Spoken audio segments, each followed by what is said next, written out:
à parler des pluies enregistrées dans plusieurs régions, notamment celle de Tanger, Tétouan, le Hoceima, des précipitations attendues, mais qui ont causé quelques désagréments. Le reportage est signé et commenté par Lina Louafi. Vent fort, pluie battante, mer rouleuse et atmosphère grise, la perle du Détroit s'est réveillée sous un ciel humide et tourmenté. Des précipitations qui concernent toute la région Tanger, Tétouan et le Hoceima. Bien que prudents face aux intempéries, les habitants apprécient ce temps pluvieux tant attendu. Il a beaucoup plu à Tanger, cela permet d'améliorer la productivité agricole. Nous sommes très reconnaissants pour cette pluie qui s'étend sur plusieurs villes du Maroc. La pluie n'a pas été sans conséquences. La montée des eaux a causé quelques désagréments, comme Oued Mrora qui a débordé, inondant certains boulevards et perturbant momentanément la circulation. Il pleut partout, nous sommes reconnaissants. Cette pluie a de nombreux bienfaits, le premier étant de remplir les barrages.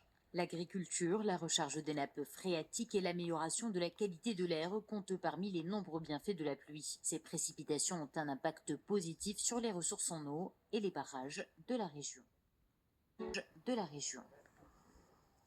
On ouvre la page... Service du barrage marocain de Kadoussa en 2021, l'Algérie accuse son voisin de lui couper l'eau. Au-delà de l'approvisionnement en eau potable, des enjeux économiques majeurs sont en jeu. Le secteur sidérurgique pour l'Algérie et l'agriculture pour le Maroc. Une revue de presse tirée du journal français Le Monde. Le conflit entre les deux pays ne faiblit pas, et une nouvelle ligne de tension est apparue, la gestion de l'eau. Au cœur du différend, l'Oued-Guir qui prend sa source dans le Haut-Atlas marocain, avant de traverser le sud-ouest algérien pour se perdre dans le désert. Alors que les deux nations font face à une sécheresse croissante, Alger, qui a rompu ses relations diplomatiques avec Rabat en 2021, accuse le Maroc d'aggraver la situation hydrique en amont. L'Algérie a porté l'affaire sur la scène internationale à plusieurs reprises.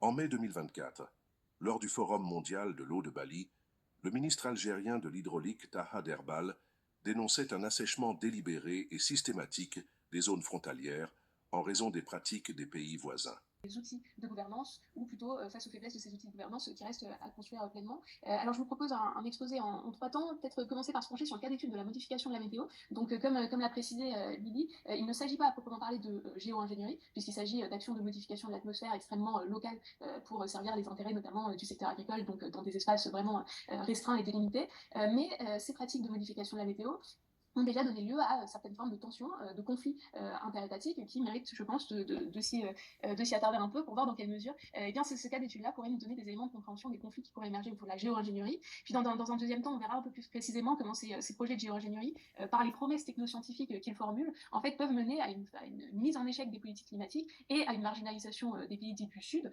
donc un enjeu qui a déjà été souligné par Clive et Lee. Et puis dans un dernier temps, on pourra voir dans quelle mesure eh bien, un déploiement unilatéral de ce type de technique, donc là on va se pencher plus précisément sur la géo-ingénierie solaire, dans quelle mesure un déploiement unilatéral et puis une militarisation de ces techniques pourrait advenir. Alors, la modification de la météo, tout d'abord, donc ça, il s'agit d'une pratique routinière qui est aujourd'hui menée dans de nombreux pays du monde. On appelle ça de l'ensemencement de nuages, et ça consiste à diffuser certains produits dans les masses nuageuses, donc notamment de l'iodure d'argent, pour modifier les conditions atmosphériques, donc plus précisément les conditions météorologiques, pardon. Donc soit pour augmenter les précipitations, soit pour lutter contre les aléas météorologiques tels que la grêle. Et en Europe, notamment en France, on fait beaucoup ça, quasiment sur tout le territoire français. On va ensemencer les nuages en prévision des orages qui sont annoncés par Météo France pour prévenir les chutes de grêle.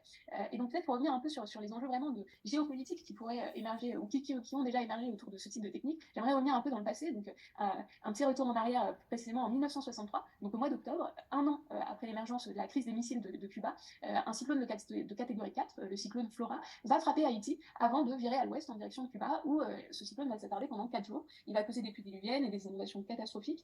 Il va faire donc on recense environ 7000 morts sur le chemin de ce cyclone. Et les États-Unis, qui à l'époque sont bien connus pour un projet de modification des ouragans qui s'appelle Storm Fury, donc c'est un projet qui les a poussés à ensemencer plusieurs cyclones au cours des années précédentes pour voir s'ils arrivaient à diminuer l'intensité des dégâts. Eh bien, ils sont bien connus pour ce projet-là, donc ils vont être accusés, les États-Unis, par Fidel Castro, d'avoir délibérément dévié la trajectoire de l'ouragan Flora pour qu'il touche Cuba, ce qui est fermement démenti par les scientifiques américains. Et ce qui est intéressant, c'est qu'à l'époque, le Mexique va emboîter le pas à Cuba et va imputer aux États-Unis non pas des aléas de type pluie diluvienne ou ouragan, mais va au contraire leur imputer la responsabilité des sécheresses qui touchaient le territoire mexicain à l'époque. 50 ans plus tard, donc au cours de la décennie 2010, le gouvernement iranien va accuser de manière répétée non seulement les États-Unis, mais aussi les pays européens, d'accaparer l'eau de pluie par la technologie et de contribuer aux sécheresses de plus en plus fortes qui sont expérimentées par le territoire iranien.